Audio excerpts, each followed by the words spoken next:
Mali waan salaamaya meel kasta oo dunida joogtaanba waxaan ka hambalyeynaya madaxweyne Firdhiye guusha ay khaatuma gaadhay baan ku hambalyeynaya iyo inay kursigeedii Soomaaliyeed maamul goboleed Soomaali kamid ah ay ku soo fadhiisteen annagana waxaan matalaya waqooyiga oo dhanba waxa matalay waa Firdhiye aad baan ugu hambalyeynaya isku mabdabaan nahay isku ujeedaan nahay magaca Soomaaliyeed baan nagu matalaysa oo anagu Soomaali baana waxaad kaloo nagu matalaysa inay Soomaali inay kala goodo inaanad ogolay ayaad nagu matalaysa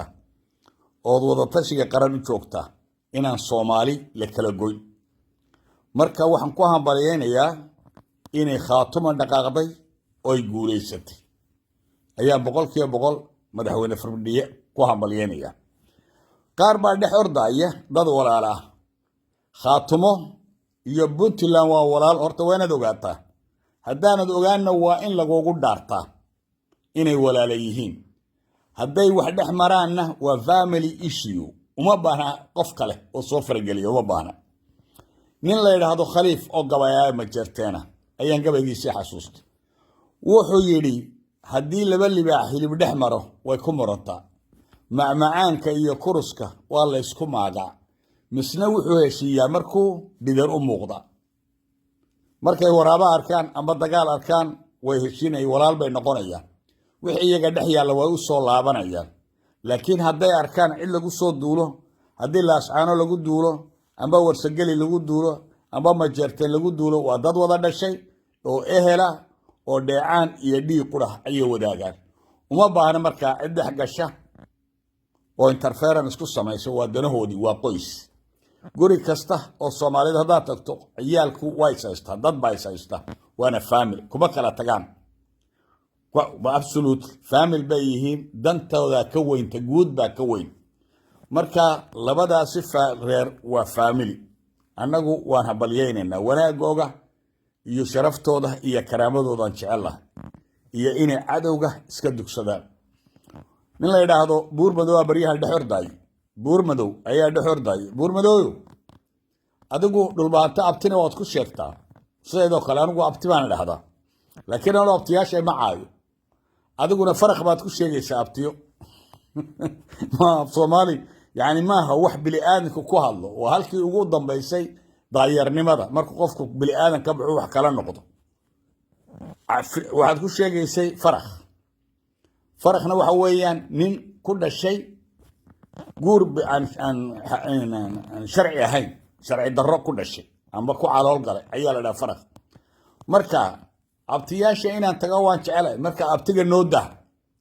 annaga abtiga iyagu joogaanoonan oran karin farq baa tahay ama wax kale aan ku sheegi karin hanaga dilin magaca abti waa dilaysaa sharaf darra ayaa la ordaysaa wadabtinimadii baan meel kaga dhacday waxa kaloo rabay inaan kalmad ku idhaahdo nin la yiraahdo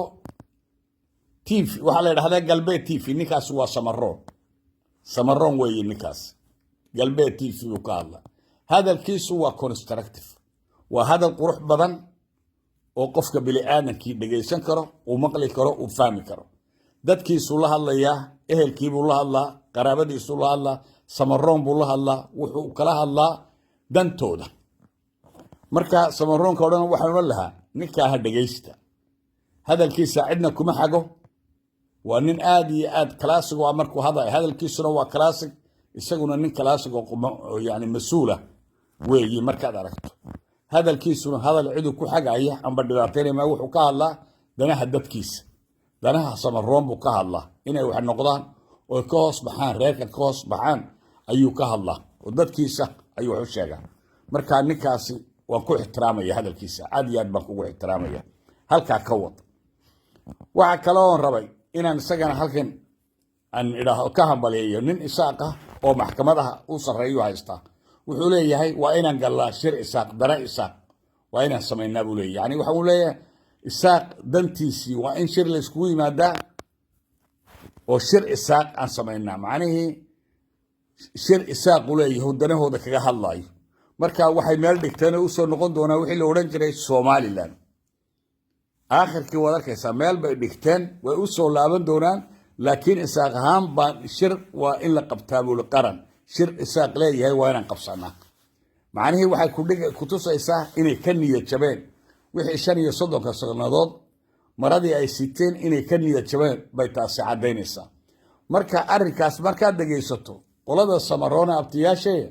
qaar baa jira iyaga afayeen u ah oo Soomaaliya caaya saylici baa ku soo biiray saylici ninkii la oran jiray ayaa isaguna caaydi ku soo biiro ninkii la oran jiray ayaa le wasiirka muxuu ahaa faafinta dawcay jiray iyo ninkii buuni buu halkii jagadoodii buu qaatay oo Soomaali buu caaya marka saylici waxaan ku sheegayaa qof Soomaali caaya haddaad aragto tusaale u qaado ninkii Faysal Cali Waraabe la oran jiray Faysal ka tusaale qaado nin Soomaali caaya haddaad aragto halka ugu dambeeyay halka uu ku dambeeyay Faysal baad ku dambayn haddaad Soomaali iyo asalkaagii iyo nasabadaadii iyo meeshaad ka soo jeedaad caydo adigoo mara kala sita waxay noqonaysaa halkii Faysal baad maraysaa waa tusaale fiican bay tahay inaad halkii Faysal marto halkaasaad ku socotaa dadkaaga la joog ehelkaaga la joog afka reerkani dowladdiiba meel bay dhigteen waxay dhahay shir bay qabsanayaan adigu Samaroon shir u qabo dadkaaga shir u qabo danaha Samaroonkaada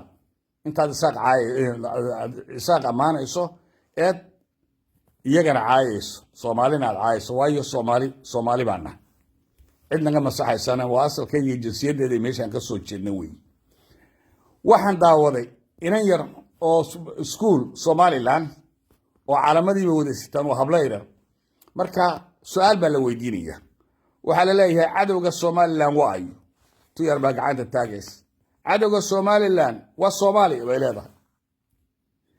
bari markay weynaato sidee looga masaxaya ilmaha yar waxa lagu aabinayo Somaliland ba Soomaali ba cadow noo ah waa dadkii loo sheegaya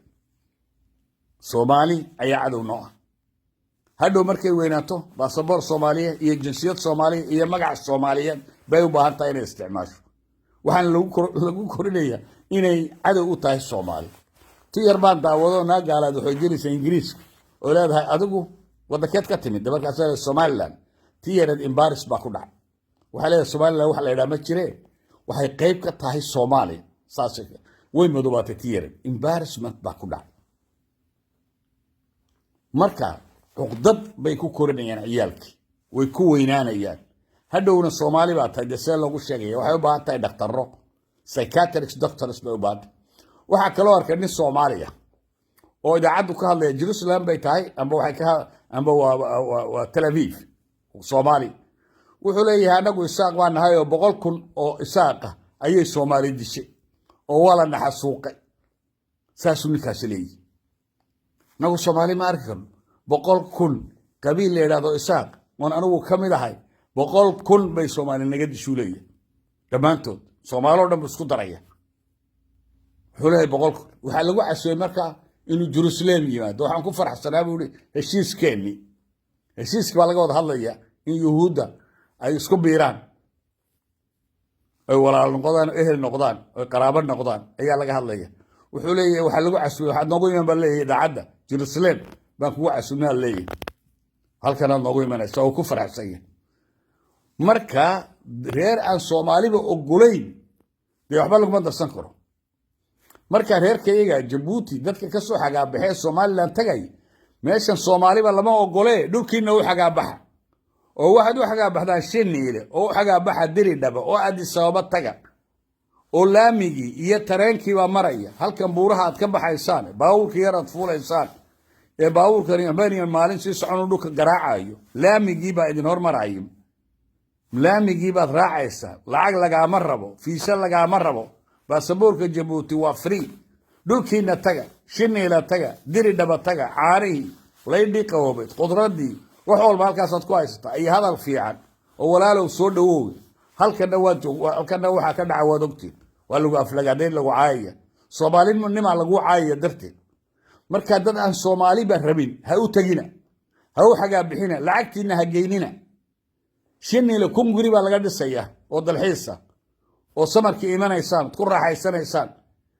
laamigi baawurkii niqaato ku taga Shiniile ku taga Diridhaba ku taga Addis Ababa waa free wax walbana waa riqiis sabab alla sabab u tagtaan Soomaaliland ma garanayaan waxa oran lahaa dadka dhalinyarada ciisaha ee fanaaniinta idinku taga oo ka horeeya dadka halka ka soo sheega oo la hadla dadkani waa in lagu loo sheegaa dadkan u sheega dhulkooda ha tagaan lacagta ay sitaan ha geliyaan dhulkooda dadkooda ha la geliyaan oo dhulkooda lacagtooda ha geeyaan halkay gabiile ka tagayaan sabab ama la sabab ay gabiile u tagayaan ma garanayo dad aan Soomaaliba rabin oo magaca Soomaaliyeed ka xanaaqay sabab alla sabab aan investment u galisaan oo dhaqaale u galisaan inta aad joogtaan aniga ima muuqato marka waxa leeyahay tagina dhulkiinan taga oo ku soo raaxaysta caani fresh dawadii oo caadi oo dawa dhacday lama Ethiopia lagu ma iibiyo halkana bariis dhacay baa laga iibini shan sano horteed dhacay dawadu way dhacday gabigeedu warqadaha waxa lagu sameeyaa Hargeysa daawaday dawo oo dhan way dhacday waxa la wixii dawo Afrika iyo Carab ka dhacay halkaas ay taala dadku dhow wada xanuunsanaya xanuuna ku dhacay bariisku u dhacay baastadu way dhacday wax walba way dhaceen meesha lagu hayo ha tagina